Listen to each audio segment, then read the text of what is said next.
days are here again. La la la la la la la la. Hello, darling. Yep, that's right. It's little old me, the people's choice, Elvira, candidate of the dark.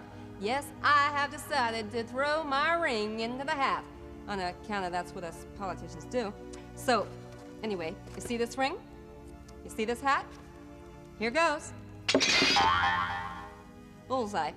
And that makes it official. Now I am really in the running. I only wish I knew what I was running for. Somebody here on the crew suggested that I run for baseball commissioner on account of my fondness for sports.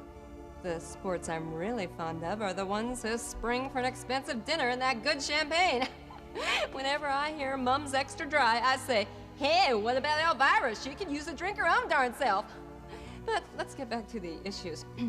The show, as you know, is Movie Macabre, and the movie we're threading up for you this week, if you haven't already figured it out, has a political theme to it.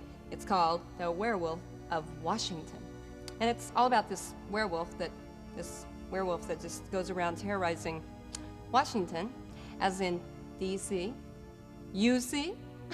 Well, you will just as soon as we get these messages from the advertisers out of the way. It's The Werewolf of Washington, coming right up here on Movie Macabre.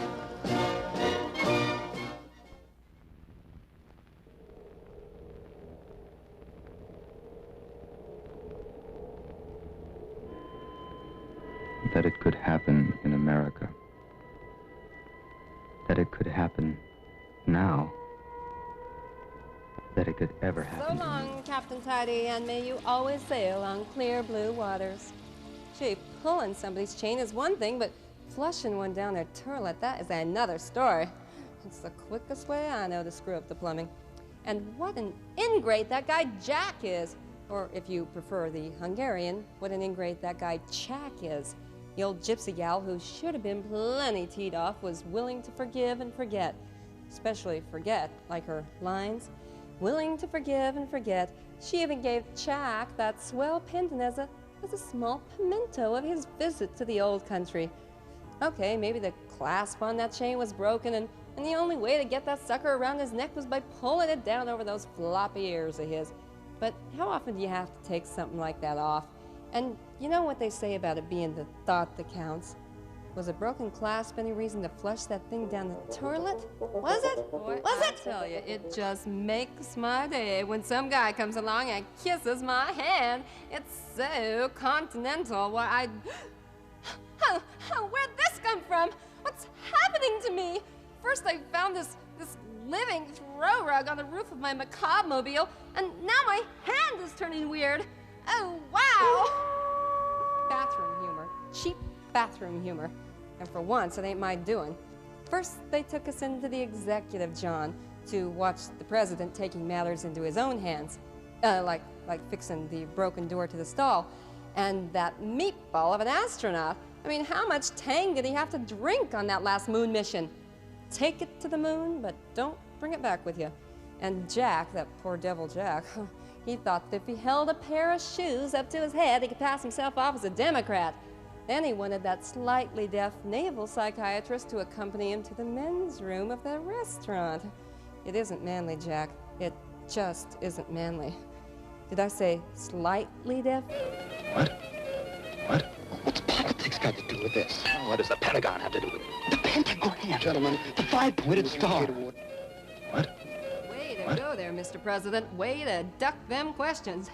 That's something us politicians learn how to do. Duck. Hey, how's this for a campaign promise? My friends and fellow Americans, if elected, I promise to never run another turkey like this werewolf of Washington. And that's a promise, my friends. That is a promise. Oh, if you noticed, I said that with my fingers crossed behind my back like this, see? That's something else us politicians learn how to do. And speaking of things you learn to do, who taught Jack how to pick up women? He goes around picking up women in telephone booths. Actually, he picks up the whole darn telephone booth. Now that is manly, Jack. That's manly. It's more of the movie right after this. Yeah, he's really real strange. And Jack, You gotta quit licking that midget's face. I mean, maybe it's manly, but it ain't very sanitary. And you know what your mother said about that? It'll grow hair on your hands. Meanwhile, back in the war room, the president of these here United States is worried about the lunatic right. What he ought to be worried about is the lunatic who's sitting on his left, Jack. The president's attitude is, ignore him and he'll go away. Come to think of it, he's right. Jack did go away. Well, maybe I've underestimated this man of the people. Maybe. Okay, it's more thrills, spills, and chills, and trips down bowling lane when the werewolf of Washington comes up, howling back after these... What a finish! What a finish! What a stupid finish! I, for one, I have had it with politics. Oh, I am like removing my ring from the hat. That's right. You won't have Elvira, Mistress of the Dark, to kick around no more. Well, okay. Maybe you'll be doing a little kicking next week when you tune in and discover what we're running for a movie. All right. I'm convinced. Hope to see you then, and until then, keep on dreaming those unpleasant dreams.